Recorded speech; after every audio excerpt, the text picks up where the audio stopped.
तो friend, last video में हमने क्या किया था? हमने बनाया था लॉगिन और रजिस्ट्रेशन पेज, और इस वीडियो में हम उसी लॉगिन और रजिस्ट्रेशन पेज को लिंक करने वाले हैं MySQL डेटाबेस से। क्योंकि जब तक लॉगिन और रजिस्ट्रेशन पेज में डेटा जाएगा नहीं तब तक वो किसी काम का होगा नहीं। तो चलिए चलते हैं लैपटॉप स्क्रीन की तरफ और देखते हैं कि कैसे हम लोग अपने लॉगिन और रजिस्ट्रेशन पेज को लिंक करते हैं MySQL डेटाबेस से। लास्ट वीडियो में हमने ये लॉगिन और साइनअप का पेज डिज़ाइन किया था। इस वीडियो में मैं क्या करने वाला हूँ कि जैसे ही हम लोग ये डिटेल्स इंटर करेंगे तो वो PHP के थ्रू MySQL डेटाबेस में स्टोर हो जाएगा और वहाँ से फिर हम लोग लॉगिन करके इसे टेस्ट करेंगे। तो मैं टेस्ट करने के लिए यहाँ पे एक यूज़र नेम लेता हूँ, coding master. Email ID coding@gmail.com। Phone number मैं कुछ भी ले लेता हूँ और फिर पासवर्ड coding@1994। जब मैं साइनअप पे क्लिक करूँगा तो देखिए यहाँ पे सक्सेसफुल लिखा गया। और इस पेज को जब मैं रिफ़्रेश करता हूँ तो यहाँ पे आप देख सकते हो कि वो डेटा आ गया जो हमने अभी इंटर किया था। और जब मैं दोबारा साइन अप करूँगा तो यहाँ पे देगा यूज़र ऑलरेडी एग्जिस्ट। अब चलते हैं साइन इन वाले पेज में। तो पहले मैं क्या करूँगा कि coding@gmail.com एक ईमेल ID इंटर करता हूँ और फिर पासवर्ड में कुछ भी गलत इंटर कर दूँगा। तो यहाँ पे देख सकते हैं कि यहाँ पे 0 रिटर्न हो रहा है और कुछ भी नहीं हो पा रहा है। वहीं पे अगर मैं सही पासवर्ड इंटर करूँ coding@1994 और जब मैं लॉगिन करता हूँ तो आप देख सकते हैं वेलकम वाले पेज पे हम आ चुके हैं। तो लॉगिन और रजिस्ट्रेशन PHP के थ्रू करने के लिए मैं क्या करता हूँ कि जो लास्ट टाइम हमने प्रोजेक्ट डेवलप किया था मैं उसे ओपन कर लेता हूँ। ये हमारा प्रोजेक्ट है जो हमने लास्ट टाइम डेवलप किया था। ये रहा उसका डिज़ाइन साइनअप का। तो पहले तो क्या करना होगा कि हमें एक लॉगिन और साइनअप का एक PHP फाइल क्रिएट करना होगा। तो उसका मैंने सोर्स कोड रेडी कर लिया है। तो सोर्स कोड के पास पहले चलते हैं। आपको जाना है trickweb.com पे और प्रोडक्ट्स वाले पेज पे। यहाँ पे रहा वो लॉगिन विथ PHP का सोर्स कोड। ये है सोर्स कोड। और यहाँ पे आप देखोगे कि जब आप स्क्रॉल करके नीचे आओगे तो आप देख सकते हो कि यहाँ पे एक लॉगिन का फाइल है और एक साइनअप का फाइल है। तो पहले मुझे ये दोनों फाइल्स क्रिएट करने होंगे। ये दोनों PHP में है। तो आपको पता होगा अगर आपने PHP यूज़ किया होगा, पहले तो आपको वैम सर्वर चलाना होता है। तो मैंने क्या किया है कि मैंने पहले ही वैम सर्वर चला के रखा है। और जब आप वैम सर्वर चला ले तो आपका वैम सर्वर चलने लगता है। तो आप अगर अपने लोकल होस्ट पे जाओगे, लोकल होस्ट फिर जो भी पोर्ट होगा, ऐसे जनरली 8080 होता है लेकिन मेरा पोर्ट है 8088। तो उस पर जाओगे तो ऐसा कुछ आपको दिखेगा। इसका मतलब है कि आपका वैम सर्वर चल रहा है और आप अपने PHP फाइल को क्रिएट कर सकते हो। तो उसके बाद क्या होता है कि हमें ओपन करना होता है वैम सर्वर का www फोल्डर। तो यहाँ पे मैं जाऊँगा और ओपन फोल्डर पे क्लिक करूँगा और यहाँ पे फिर मुझे जाना होगा अपने वैम्प वाले फाइल में। तो ये रहा मेरा वैम्प वाला फाइल WAMP64 और इसके अंदर है ये वाला www फोल्डर। जब मैं इसके अंदर जाऊँगा तो मैं एक नया फोल्डर क्रिएट कर लेता हूँ, माई लॉगिन PHP के नाम से। ये मेरा फोल्डर ओपन हो गया है। यहाँ पे मुझे 2 फाइल्स क्रिएट करने हैं, जैसा कि यहाँ सोर्स कोड में है, एक login.php और एक है signup.php। तो मैं यहाँ पे एक फ़ाइल क्रिएट करता हूँ login.php और एक और फाइल क्रिएट कर लेता हूँ signup.php। ये मेरा दोनों फाइल क्रिएट हो गया है। तो अभी मैं यहाँ से इसे कॉपी कर लेता हूँ, ये जो लॉगिन का फाइल है, और यहाँ पे पेस्ट कर दूँगा और फिर से सेव कर देता हूँ। यहाँ से फिर ये साइनअप का कोड था और मैंने साइनअप में ही पेस्ट किया। और ये रहा लॉगिन का। मैं इसे लॉगिन वाले कोड को भी कॉपी कर लूँगा और अपने लॉगिन वाले फाइल में पेस्ट कर दूँगा और इसे भी सेव कर देता हूँ। तो यहाँ पे क्या हो रहा है कि पहले तो ये कनेक्शन बना रहा है लोकल होस्ट में। लोकल होस्ट जो हमारा IP एड्रेस होता है, यहाँ से वो कनेक्शन बना रहा है। और ये रहा यूज़र का नेम और यहाँ पे पासवर्ड कुछ नहीं है तो ब्लैंक है। और ये रहा डेटाबेस का नाम। और उसके बाद ये कनेक्शन प्रिपेयर कर रहा है और उसमें ये यूज़र्स का लिस्ट निकाल रहा है जहाँ पे ईमेल ID और पासवर्ड को वो फेच कर रहा है। तो लॉगिन करने के लिए हमें ईमेल और पासवर्ड चाहिए, तो ये इन दोनों रिकॉर्ड्स को फेच कर रहा है। उसके बाद वो देख रहा है कोई रिकॉर्ड है या नहीं है डेटाबेस में। अगर वो रिकॉर्ड है तो ये 1 रिटर्न करेगा, अगर रिकॉर्ड नहीं है तो 0 रिटर्न करेगा और यूज़र को उसी पेज पे रोक के रखेगा। साइन ऑफ वाले पेज में वही हो रहा है कि पहले यहाँ पे कनेक्शन बन रहा है, फिर वहाँ से पहले तो डिटेल्स निकाला जा रहा है डेटाबेस से, आई मीन यूज़र्स वाले टेबल में, जहाँ पे मोबाइल का डिटेल्स फाइंड आउट किया जा रहा है और फिर उसके बाद देखा जा रहा है कि वो मोबाइल है या नहीं है। तो अगर यहाँ पे मोबाइल नंबर पहले से वहाँ पे है, अवेलेबल है, तो यहाँ पे एक मैसेज आएगा इको करके, यूज़र ऑलरेडी एग्जिस्ट। अगर नहीं है तो फिर वो डेटा इंसर्ट हो जाएगा। तो पहले तो मुझे एक साइन अप डीबी के नाम से डेटाबेस क्रिएट करना होगा और एक टेबल क्रिएट करना होगा। तो मैं चला जाऊँगा अपने लोकल होस्ट वाले जगह पे, जो कि आप लोकल होस्ट लिख के या लोकल होस्ट के बाद 8080 लिख के एक्सेस कर सकते हो, अगर आपका आईपी एड्रेस आपने पोर्ट नंबर चेंज नहीं किया। तो यहाँ पे मैंने चेंज किया, मैंने इसलिए 8088 लिखा है। फिर उसके बाद आपको क्लिक करना होगा PHP माई एडमिन पे। जैसे ही आप PHP माई एडमिन पे क्लिक करोगे तो यहाँ पे यूज़र नेम है, पासवर्ड है, और वो इंटर करने के बाद आप अंदर जा सकते हो। By default user name root होता है और पासवर्ड कुछ नहीं होता है। तो मैं यहाँ अंदर चला जाता हूँ और यहाँ पे मैं इस SQL में आऊँगा और वापस से सोर्स कोड वाले फाइल के पास जाऊँगा और नीचे स्क्रॉल करके आने के बाद होगा डेटाबेस क्रिएट करने का SQL कमांड। मैं इसे कॉपी कर लेता हूँ और यहाँ पे पेस्ट करके गो कर दूँगा। ये मेरा साइन अप डीबी क्रिएट हो गया है। फिर से मैं यहाँ सोर्स कोड वाले जगह पे आऊँगा और इस लाइन को कॉपी करके SQL वाले टैब के अंदर फिर से पेस्ट करके, यहाँ पे सेमीकोलन छूट गया है तो मैं उसे लगा के गो कर देता हूँ। यहाँ पे एक एरर आ रहा है। एरर क्या आ रहा है कि 1 सिंबल एक्सपेक्टेड नियर पोजीशन 150। पहले तो ये हमारा साइन अप डीबी है, मुझे इसके अंदर आना होगा। उसके बाद SQL में फिर मैं इसे पेस्ट करता हूँ और यहाँ पे फिर मैं इसे लगा लेता हूँ और इसे सेलेक्ट करके गो कर देता हूँ। एक एरर आ रहा है, क्रिएट टेबल यूज़र्स। यहाँ पे नेम है, यहाँ पे कॉमा शायद एक्स्ट्रा था, वो कॉमा के कारण प्रॉब्लम हो रहा है। तो अगर आप भी इंटर कर रहे हो तो यहाँ से आपको ये कॉमा हटा देना होगा। ऐसे टेबल क्रिएट करने का दूसरा भी तरीका है कि आप अपने डेटाबेस में जाओ, फिर यहाँ पे टेबल्स का ऑप्शन है और यहाँ पे क्रिएट टेबल पे आपको क्लिक करना है। स्ट्रक्चर में जाने के बाद यहाँ पे आपको नेम डालना है टेबल का। तो अगर आप कुछ भी नाम डालते हो, जैसे यहाँ पे मैंने यूज़र्स के नाम से क्रिएट किया, तो यहाँ पे आप कुछ भी नाम इंटर करो और फिर नंबर ऑफ़ कॉलम डालो, फिर गो करो। फिर यहाँ से भी आप टेबल्स क्रिएट कर सकते हो। मैंने डायरेक्टली ये कमांड के थ्रू टेबल्स क्रिएट कर लिया है। तो अब आते हैं हम लोग एक बार टेस्ट कर लेते हैं कि ये साइन ऑफ वाला सही से काम कर रहा है या नहीं कर रहा है। तो मैं यहाँ पे लिखूँगा लोकल होस्ट 8088, फिर जाऊँगा अपने फ़ोल्डर के अंदर। तो हमारा फ़ोल्डर है माई लॉगिन PHP, ये रहा माई लॉगिन PHP। फिर इसके अंदर है signup.php। अब देख रहे हैं यहाँ पे सक्सेसफुल लिखा रहा है, लेकिन हमने कोई डेटा यहाँ इंटर किया नहीं है। तो जब मैं यूज़र पे जाऊँगा तो कोई भी डेटा नहीं है। अगर मुझे डेटा इंटर करना है तो मैं क्या करूँगा, यहाँ पे नेम लिखूँगा, फिर ईमेल लिखूँगा।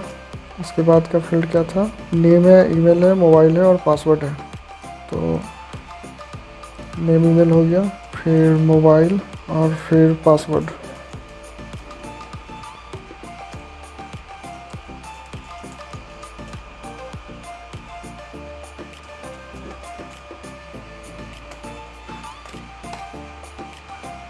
ये फिर से सक्सेसफुल लिखा रहा है और जब मैं इसे रिफ्रेश करूँगा तो यहाँ पे आप देख सकते हो वो डेटा यहाँ पे आ गया है जो मैंने इंटर किया था।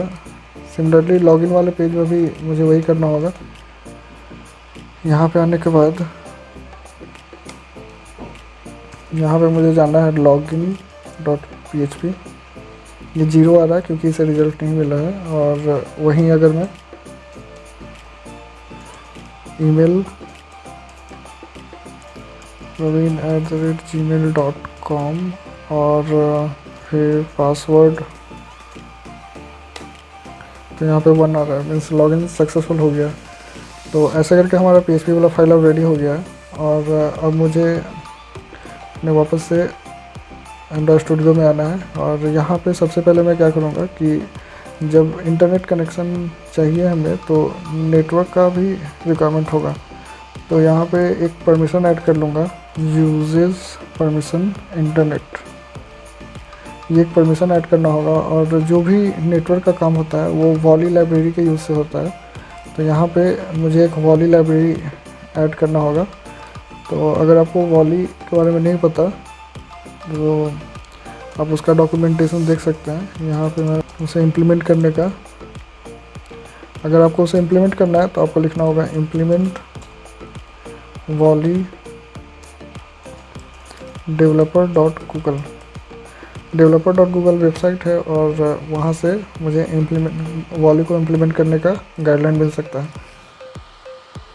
तो जब मैं यहाँ पे आऊँगा तो जैसा कि आप देख सकते हैं वॉली का यूज़ होता है HTTP रिक्वेस्ट बनाने के लिए, नेटवर्क से डेटा लेने के लिए या नेटवर्क पे डेटा पोस्ट करने के लिए, और भी वॉली का बहुत सारा यूज़ है। तो मैं यहाँ पे सिंपल क्या करूँगा कि इसका इम्प्लीमेंटेशन का जो कोड है उसे कॉपी कर लेता हूँ और यहाँ आने के बाद मैं उसे पेस्ट कर दूँगा और फिर मैं सिंक कर लेता हूँ। ये अब सिंक हो चुका है। अब मैं जाऊँगा main.activity वाले फाइल में और वहाँ पे यहाँ से मैं यहाँ जो मैंने सोर्स कोड रेडी रखा है मैं इसे पूरा कॉपी कर लेता हूँ।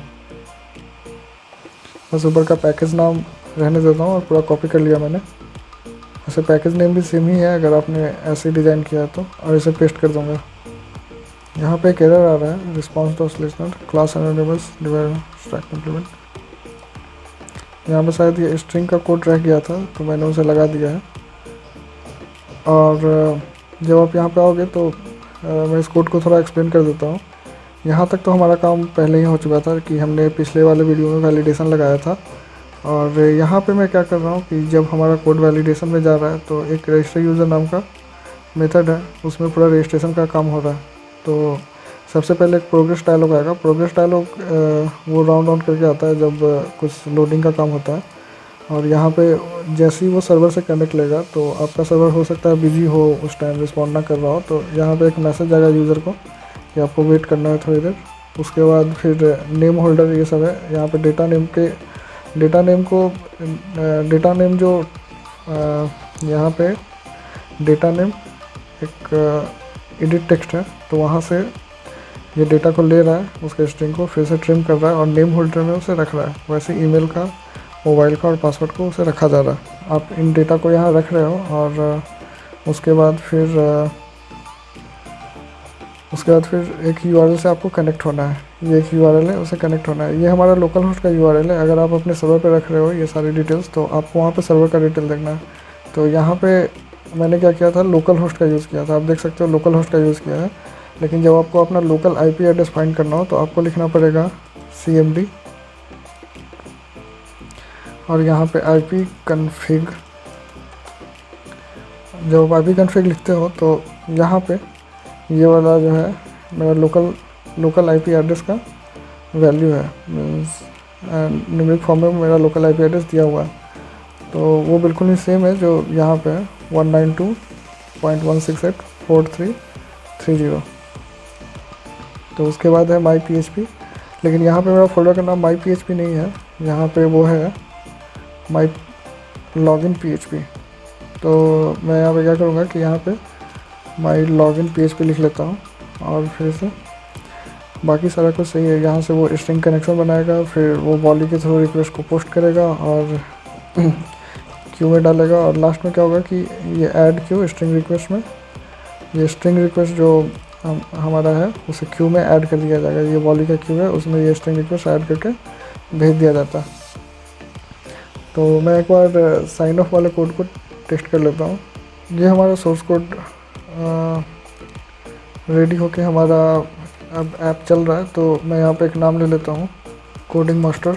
ईमेल में आ जाएगा coding@gmail.com। फ़ोन नंबर में कुछ भी ले लेता हूँ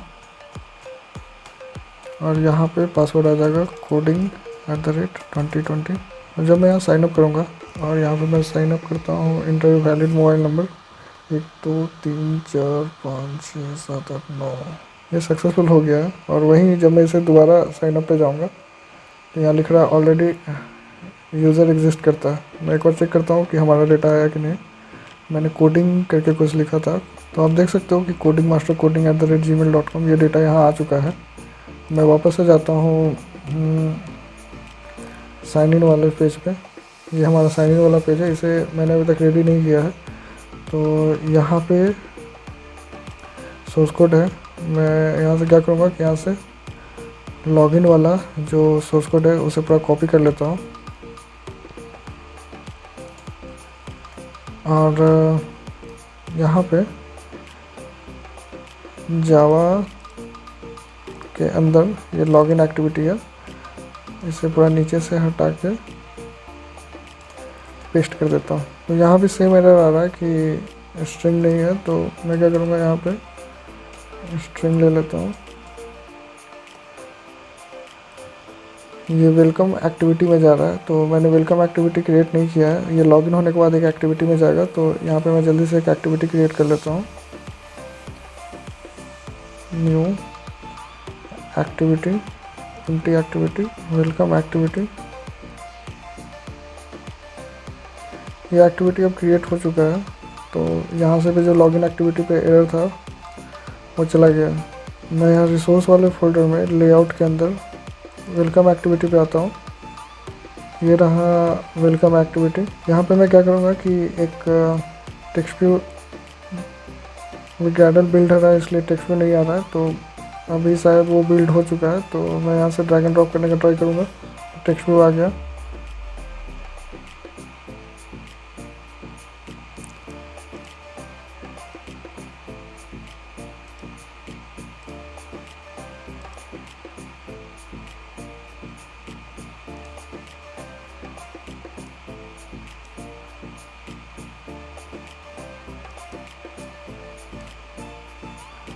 अब इसके यहाँ पे मैं वेलकम लिख देता हूँ और इसका साइज़ भी मैं बढ़ा लेता हूँ, मैं इसे 36 कर देता हूँ। अभी यहाँ पे मुझे क्या करना है कि वापस लॉगिन एक्टिविटी में आना है और यहाँ पे एक हमारा URL है, मुझे URL को थोड़ा मॉडिफाई करना होगा। यहाँ पे लिखा हुआ है my.php, जबकि यहाँ पे जो हमारा फोल्डर का नाम है वो है my-login.php। तो मैं यहाँ पे my-login.php कर लेता हूँ। अब हमारा कोड बिल्कुल रेडी है। अब मैं इसे वापस से रन करके देखता हूँ ये सही काम कर रहा है या नहीं। ये हमारा साइनअप का पेज है, इसे मैंने ऑलरेडी टेस्ट कर लिया है। तो अब मैं लॉगिन के पेज को टेस्ट करूँगा। यहाँ पे मुझे ईमेल आईडी और पासवर्ड लिखना है। तो ईमेल आईडी है coding@gmail.com और पासवर्ड है coding@2020। ये हमारा वेलकम वाले पेज पे ही आ चुका है। तो अगर आपको भी PHP के थ्रू लॉगिन या रजिस्ट्रेशन पेज बनाना है तो आप इस कोड का रेफरेंस ले सकते हो और आप PHP पे लॉगिन या रजिस्ट्रेशन का पेज डेवलप कर सकते हो। तो फ्रेंड्स, आपने जाना कि कैसे हम लॉगिन और रजिस्ट्रेशन फॉर्म को MySQL डेटाबेस से लिंक करके यूज़र के डेटा को MySQL डेटाबेस में स्टोर कर सकते हैं। तो अगर आपको हमारा ये वीडियो अच्छा लगा है तो इसे लाइक कर दे, और अगर अभी तक हमारे चैनल कोडिंग मास्टर को आपने सब्सक्राइब नहीं किया है तो इसे यहाँ से सब्सक्राइब कर लें। So friends, thank you for watching this video.